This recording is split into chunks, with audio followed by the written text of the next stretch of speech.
I know. Well, Tom, yeah, you guys are really up close. I can hold on. Let me try to. We are live for our members before we get started. Hello, everybody. We got on this call a fair 15 minutes ago to deal with all of our technical issues.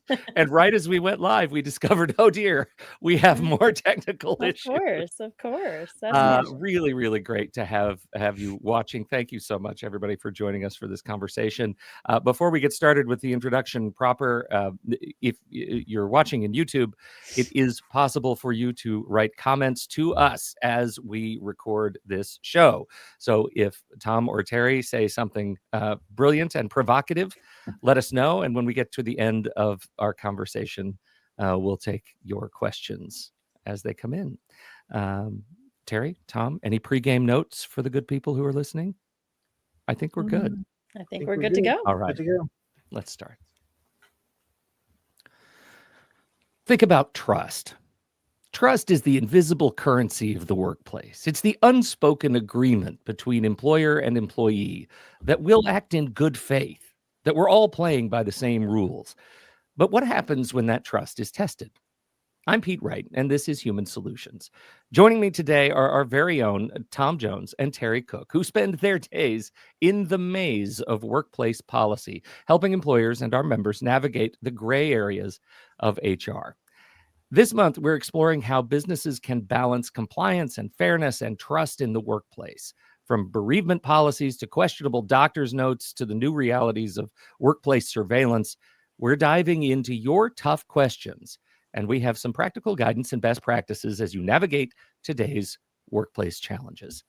Terry, Tom, great to see you again. You too. Thanks, Pete. So these questions are all questions that have come in some way, shape, or form to you guys for help. Yeah. So these are not staged questions. That's the thing I want to get out of here, because I read these questions and I think, are you serious right now? We still have to talk about this. And apparently we still have to talk about this. So question number one, we're going to take on bereavement leave. Now, the big question is, can employers ask for an obituary, right? Can we require an obituary as proof of bereavement leave?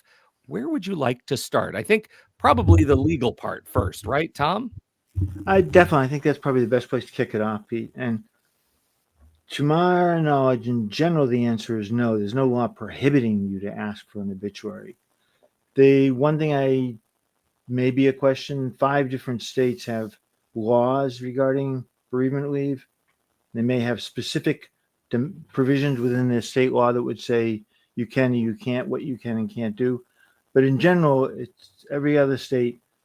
If you want to ask for some documentation, obituary, it could be a statement from the funeral home, something like that, may be sufficient to do that. So yes, you can definitely do that. But also, you also want to make sure your company policy, if you have it in your handbook, does that as well. To certify to all employers, clarify to all employers, this is the way we're going to do it. Mm-hmm. So be aware of that. I think it's interesting. So my father passed several years ago, and the thing I remember the most is the advice we were given was buy a lot of death certificates. Just buy a lot of them from the funeral home, because everybody that you deal with will want a death certificate. And it's curious to me that death certificate hasn't come up, because death certificate is the presumed currency of cancellation after someone passes. I had a death certificate to cancel his Costco membership. So Wow. They wouldn't take it. They wouldn't cancel his subscription to Costco without a death certificate. I'm curious if that's not a standard. Well, I think the other thing that comes up is bereavement is going to happen usually much quicker than the death certificate is going to go around and do that. I think in terms of priorities, the funeral and the related activities are likely to be first. The wake, the funeral, the burial. Then you maybe start going around and canceling Costco, canceling other memberships that people have. And so there's more immediate. I don't think the death certificate would be wrong for that, but I think it may take a little while to get that in some places, and you want to be able to get some sort of documentation right away. Sure. Okay.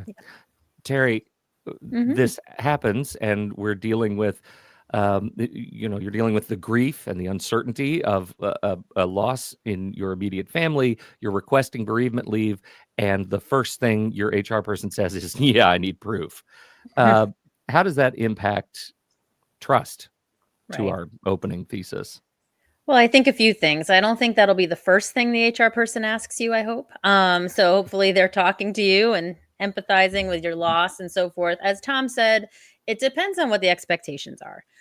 So if people realize that's part of the process and the policy, etc., then they tend to, not get blindsided by it. I think in addition to that, it's how you tell them why you want it. So yes, your company might want it as proof, but a lot of HR people will let the employees know that they're using that to potentially send flowers or to potentially send other information to the family to let them know that the company is sorry for their loss. So Mhm. I do think a lot of it is, as Tom mentioned, certainly policy, but secondarily, I think it's how you're communicating the need to the Mm. employees to make sure that it comes across correctly. Well, to this point, Terry, I mean, this Mhm. question doesn't come out of nowhere. My assumption Right. is that it comes because of some misuse of a bereavement policy. How are employees misusing bereavement? I think, I don't think it always has to come across in a negative way of misuse. Certainly, there are employees that might abuse bereavement policy because they have an attendance issue and they know that they're on their last time that, last warning, and they don't want to get terminated. So they might have the bereavement in their mind for that. But I do think there's other circumstances that are more natural in the sense that there might be somebody that has to travel for a funeral out of state, out of country, even. And that bereavement leave is not enough. That might be one example. Another example is some people might be closer to a member of a family than the bereavement leave allows. And by that, I mean somebody might be raised by an aunt or uncle instead of a mom or dad. And a Mhm. lot of bereavement policies may only allow 1 day, 3 days for an aunt or uncle, and longer for a parent. And these people see that aunt and uncle as a parent. So they're needing extra time, or they're close to their cousin like a sibling, and a cousin might not even be recognized on the bereavement leave, or again it's a 1 day. So I don't think it's always a negative reason that people might misuse bereavement leave. It just might be a different need. And I don't know, Tom, if you have anything Yeah. to add with that. Well, and Terry raises a very good point, which is that most companies' bereavement policy is defined by them. You might have various levels of circles of closeness or proximity to the person who works for you. There might be 5 days for nuclear family, 3 days for, sort of extended family, 1 day for somebody who's, a cousin or a meaningful person in your life. But again, to Terry's point, that may not be sufficient for travel, for arrangements, because the relationship is one you don't fully know until the person passes away. You Hmm. may not know the reality of it. You guys are bring up I think a provocative point, which is, at some point we got to PTO, right, for Hmm. handling life, and that could be vacation, it could be doctor's appointments, dentist, whatever. Bereavement policies, the way you both are describing them, seem potentially unnecessarily restrictive when it comes to the company deciding the status of your relationship, right? To your point, Terry, if you're Hmm. raised by an aunt, what business Right. is it of the company to decide, hey, aunts, you're not supposed to be that close to your aunt. So you only get 1 day or, 2 days. My question for you guys is how do you have a best practice for a bereavement policy that is more adaptable to the different kinds of family relationships that we have, so you don't have to be so prescriptive in, the family tree? Sure. I mean, I think any policy, what you're really outlining in the policy is the amount of paid time off they get, Pete. So Right. what Tom's describing is paid time off.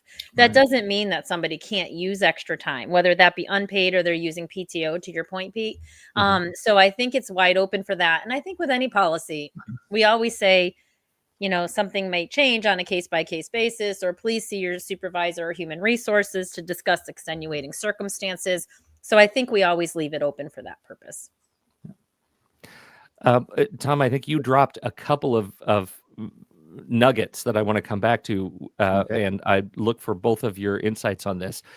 Uh, besides the obituary, since that was in the open question, and me perseverating on death certificates, are there any other alternative ways to verify uh, without being insensitive that the death has occurred, that it is a legitimate passing in the family, and things that in your experience, HR organizations should accept?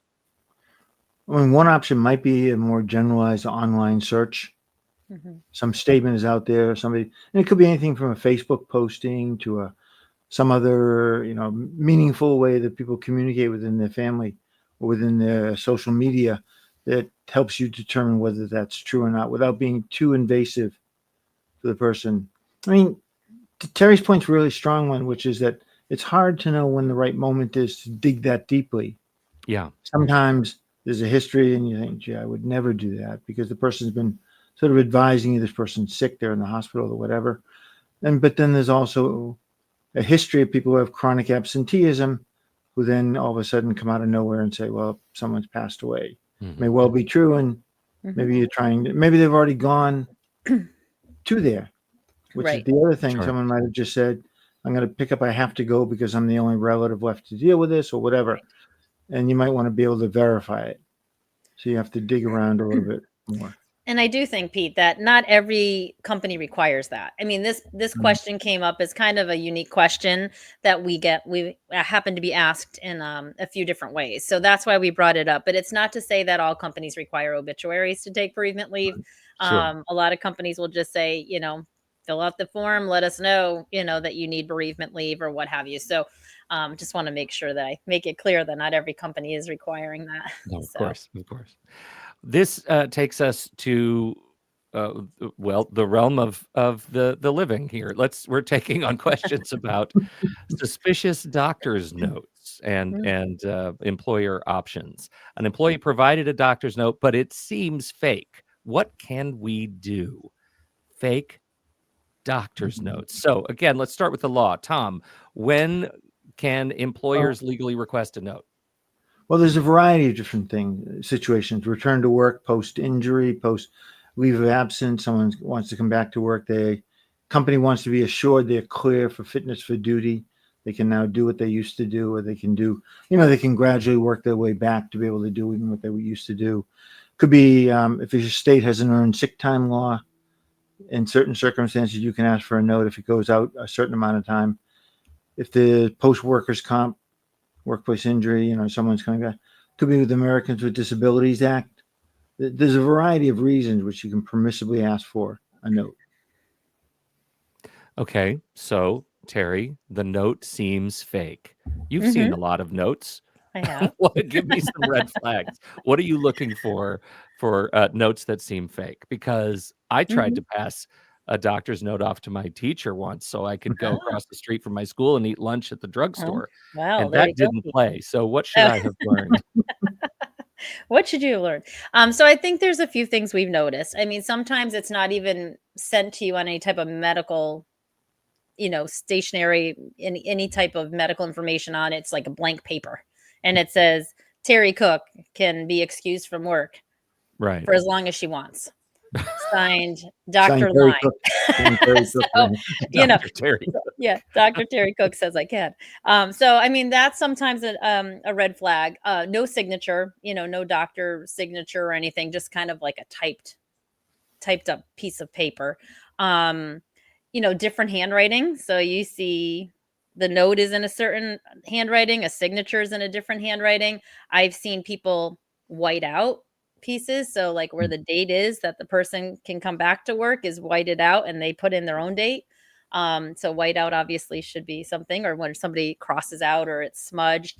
So I think I think there's a lot of pieces that can be red flags, but I think a lot of people will see something more generic. It almost looks like, I had somebody call once and it said it looked like somebody took a page off of a script book from their doctor's office, and then they just kind of typed in what they wanted to. Well, that's not what the script was meant for. The script was meant to write out a prescription. So they just happened to probably had the doctor leave and they somehow got a piece of it. So I think there's a lot of pieces that, could be red flags, have been red flags from my experience or things we've heard on our helpline. So So what do you recommend for verifying authenticity? It seems like there are compliance issues. What are the guidelines? Terry, you want to? You go ahead. You can start. Oh, And okay. I'll I jump mean, in. you certainly want to make sure you can do it an online. If you're skeptical about the medical practice, you could do a quick online search. Does this office exist? Mhm. And then you could subsequently call them and say, gee, so and so, we've got a note here from your practice that says this person can return to work or excuse for time off. And do they know that person? Do they treated that person recently? I mean, sometimes you'll see cases where someone was treated a year or two ago by that office, but Mhm. nothing to do with the current ailment or current Mhm. situation. So it's back to being sort of tampered with document, but there was a patient, but there's no patient relationship now. So Mhm. those could be different ways you might want to try and address it. Mhm. And Yeah, and those I are think all things that are legitimate. Like you'll get answers from a doctor's office. That doesn't, there aren't any protected lines of communication there. Well, you're confirming the employee getting the note as opposed to, gee, what's this diagnosis? Yeah. right. I mean, there are HIPAA issues Mhm. Yeah. that certainly a company could fall afoul of pretty quickly if it asked the wrong questions or something. So a better way to do it might be to say, look, this is our policy in doctor's notes. We have the flexibility to review and verify the verify the content of the doctor's note when we're following up and when we have received one, so that we make sure it's about the note. It's not about the content of the note in the medical diagnosis sense. And I think to add to that, a lot of times you're given this note for your use as a company. So you're using that note for its purpose to get back Mm. to this doctor's note. And sometimes when you call the doctor's office, you say, I'm just looking for some clarification. We received this note from Terry Cook. And she has said that you provided this note to us. I want to make sure you're clear on her job description. I don't know if you need me to send it over. We just want to know what she can safely do and not do in the workplace. And so we have this note, but it doesn't seem clear enough where we pride ourselves on the safety of our employees. And then sometimes you'll get the comment of, oh my gosh, I didn't know that, send your job description over. Other times you get the comment of, I don't know who Terry Cook is, so I am not sure if she can come back to work. So again, I think sometimes you're asking for clarification, as Tom said, never diagnosis. It's all HIPAA protected. But you can just verify the purposes of the note alone as it's given to you as a company to utilize. So catch me up on consistent approach to enforcement. What sort of standard would you have in place for the kinds of doctor's notes that you'll accept? Do you have is there a boilerplate we should be telling people? I think that's going to be more case by case, Pete, to be honest with you. Most times the doctor's note may be known by the company because they've seen them previously. So it's not a big deal. Or they may well know the medical condition that put the person out of work for limited because there was evidence with the leave of absence request, evidence with some other workplace modification. So it's really more when there's a question in the HR person's mind Mm-hmm. Okay. that says, this. But again, we were talking about this before, Terry and I, and there are questions like if you go to a doctor and that doctor happens to speak a language that only a few employees go, and so all those employees go to that doctor. There may be a flag, but once you've confirmed that it's not a problem, once you know going forward that doctor is more successful treating that community of people because he or she speaks that language. And And I people think will, I go think to your question about the boilerplate, Pete, I do think there are companies that have a return to work note that they utilize. So they ahead. will itemize specifically weight restrictions or any type of physical restrictions the person might have or limitation in hours. So they may have something more standard as a template. I don't think there's one that everybody in the world uses per se, but I have Okay. seen companies utilize that. Initially, it may have been created around workers' compensation. So they want to make sure that the workers' comp carrier has a standard form. So they want to make sure the doctors get back to them with the exact reasons that somebody can return when and how. And they Right. will kind of translate that over to any return to work note. So it's just a consistent, to Tom's point, keeping it consistent. And it also is always asking the same questions. So to your point, Pete, do you want to make sure that you're only checking one person or a second person? No, this company is utilizing the same form for everybody that comes back. one other point that does come up is that more and more states are passing sick leave laws. Mhm. And sometimes buried within that law is a provision that says you may not ask for a doctor's note until more than 2 days, 3 days, 4 days. So Mhm. you want to make sure that the company, because a lot of times people say, oh, one day I'll bring you a doctor's note. And you want to make sure that you're not taking the doctor's note when you don't need it as well. So that you don't Interesting. want to Okay. accidentally violate the law Mhm. by having a file full of doctor's notes that shouldn't be there. But provided you have a consistent policy so that Right. employees know at some Mhm. point I'll need to provide a doctor's note and it should have the following information on it. Yep. You should be squared away. How often? I mean, these questions. It's. I wish we had uh, a graph of frequency to go with these questions. It's on here as if it was asked once. What is your sense of the prevalence of this kind of doctor's note abuse? Is this a question you get often? I don't think often. You might get 2 or 3 times a month. Yeah. Two or A three question times a like this. And month? then Some a people couple think that's times, often, Tom. a couple times. Well, we get It's true though. typically It we'll does get come up about that time amount. hundreds of Okay. calls in a month on the Yeah. helpline, Yeah. Okay. and of that, a relatively small percent would be a call Mhm. like this. A relatively small percent would be a call on bereavement, but they come up.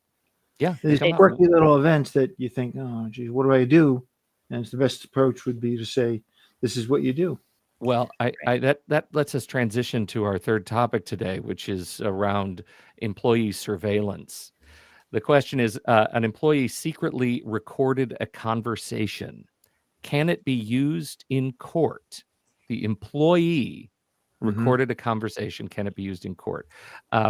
Tom, the law. Well, How does this work out for you in we Massachusetts? in Massachusetts, and there's about a dozen states like this, or what are called two-party states, which means I have to say I consent, and then I have to say, Pete, do you consent Hmm. to this conversation being recorded? So usually those are pretty clear cut that someone could say, no, I don't consent. Management could say, I don't consent. And that's it. You shouldn't be. However, there was a recent case in Massachusetts in which you would think typically something like this would be associated with criminal activity, but this employee recorded her boss going off on a tirade and then sent that recording up to. So Pete is my boss. He's going on a tirade. I send it up to Terry, who's Pete's boss. Say, listen to this. Look what this is the deal. What I deal with at work, and the Pete got fired. And so the question arose: should that recording be used in the workplace, in a workplace, a civil matter?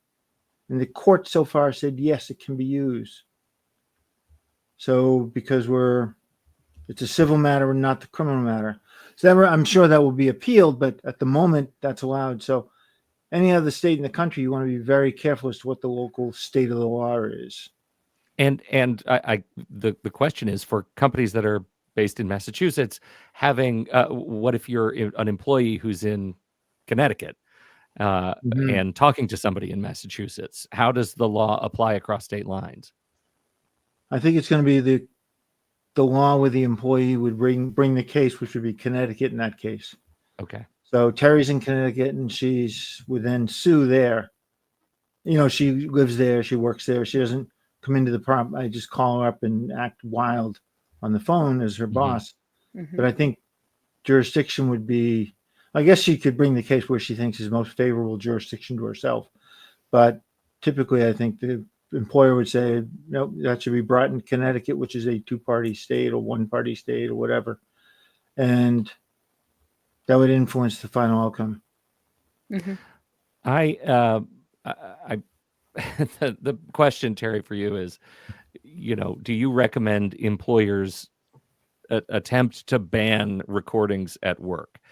I asked the question a little bit out of the side of my mouth because we live in an era where Mhm. Facebook happens Right. and everything Mark Zuckerberg says is leaked and It recorded is. so Yeah. fast. That's right. Uh, yeah, so I'm, and this is in spite of having a policy that cracks Right. down on those Yeah. kinds of leaks. What is your recommendation on this sort of behavior? I think there are employers that have a ban of recording, whether it be audio or video, and sometimes it's to protect their company patents or their company's private information. So I think those do exist. So I think it is one of those situations where you'll see that policy in place anyways, and it may not refer to what Tom was talking about because it's Mhm. not about recording your boss. And to your point, Pete, whether you say somebody can do something or not, once they can get in trouble at work, but it's going to live on social media forever. So I mean, I think it exists like that. And Tom and I were also recently talking about, on the on the iPhone, there was a recent Mhm. update, and in that update, there's a little symbol on the top left that anytime you call somebody, you can record it.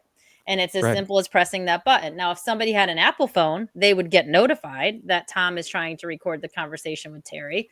But it's not clear if that would ever be notified if they didn't have an iPhone, like if they had an Android or something else. We don't know Or a if that would landline, a be, corporate or a line. landline, Mhm. Right. exactly. So nobody would be able to get a message about it.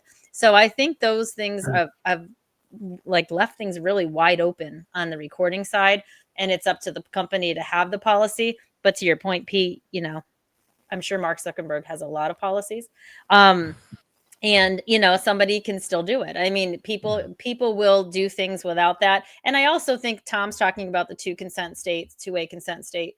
I don't think an average employee really knows those laws. I mean, I think they walk into a situation, they assume that they have the right to have a recording of something. They don't think about the law to say, oh, well, I should check and see if the state allows me to record it. No, they're just trying to do things for their best interest, understandably. I mean, years and years ago, I had employees walk into my office and they would have it out and say, I'm recording this conversation. I was like, no, I'm not consenting to you recording our conversation. However, we can write this conversation up later. That's the whole point of this. So you have Yeah. conversations to explain ways to make sure that their side or their documentation exists. I don't know that you'll ever be able to completely stop recordings unless people are not allowed to have a phone with them in the Mhm. workplace. Well, this is I think the leading question, right? Like as soon Mhm. as you put a policy in place that says you're not allowed to record at our company, Yeah, I think there is a natural assumption that you should have your hackles up and probably make you want to record more, Mhm. because clearly there's something they don't want us to record, right? It breeds that sort of suspicion and it does. skepticism about intentions. I I agree. almost I wonder if not having that kind of policy makes people think about it even less. Or if they point the policy to the patents or the private company information, Sure, people might not assume something bad, but, Yeah. of course, people's minds can go there anyways. of course. The Tom? one of the things we do hear about often, a little bit off topic here, is that photos in the workplace. So I take a Sure. picture of Terry, who's my coworker, but behind her there's a chart or a graphic of some sort of corporate secret that ends up being passed around on social media, not intentionally, but ends up out there. That's often what companies' goals become. We want Sure. to make sure no information leaks out we don't control. We have a couple of comments. We don't have questions yet. If you have questions or thoughts, Yeah. we've reached the end of our primary conversation. If you have questions, drop them into YouTube. We will answer them. We have a couple of comments from Sherry, and this is back on the doctor's notes Mhm. conversation. Two comments. Fake doctor's notes happen. Employees cut and pasted to create their own note. I've called the doctor's office to confirm legitimacy of the note. The note provided was not asked for or needed. Uh, and Hmm. and I want to follow up on that last sentence, but Sherry follows up. FYI, doctor's notes can be purchased online for $300. Sure. And so, you know, you now you're Everything's armed with purchased that online. information. Yeah. You can Yeah. buy anything you want. There you go. I You know. can. Good This is point. the question, and maybe we need some more clarification from Sherry. This note provided was not asked for or needed. That seems like the ultimate employee own goal. Uh, Right. they didn't need to create a note, but they created a fake one.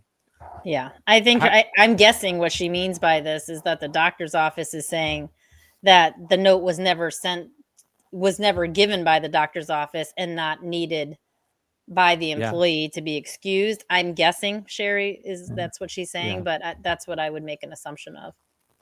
It's like in Massachusetts, the 3-day rule says if you're out more than 3 days, you need a doctor's note. If you're out less, you don't. But people say, oh, I'll get a doctor's note one after day one. Thank you for the clarification, Sherry. Oh, I thank don't you, know Sherry. why he brought the note as it was not required.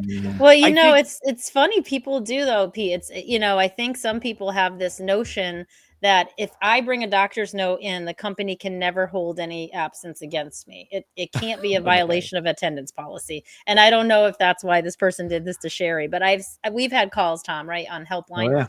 where people will say, but I don't know if I can discipline them under our attendance policy because they brought me a note.